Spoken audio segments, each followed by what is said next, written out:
nüüd räägid seda osa siin. Ma tegin juba loodiga pildi ära.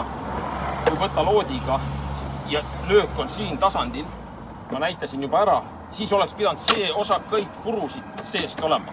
See oleks pidanud puru segamini, see osa oleks pidanud siit puru olema segamini, samal liinil. Aga see on terve, see on näha, et see on olnud eraldi löök siia.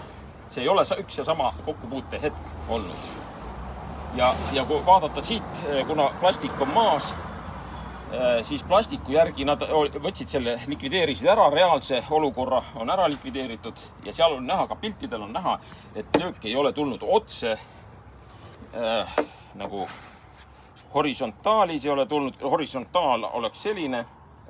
Löök ei ole mitte horisontaal, vaid kui ma paneksin isegi siia seda kaldenurka, löök on näha, et on siin. See kaldenurk võis olla umbes, jah, siin väga täpselt ei saa, aga ta ei olnud igal juhul horisontaalis, ta on horisontaalis täiesti väljas.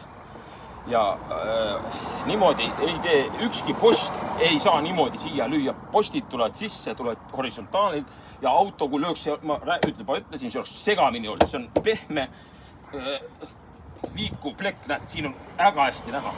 Ja kui siia veel kõvemini lüüa, see oleks veel rohkem sees. Siin ei ole vaja suurt jõudu, et seda purustada. Isegi inimjõuga.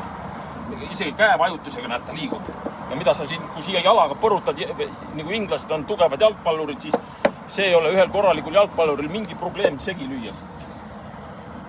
Nii et paneme kinni praegu video.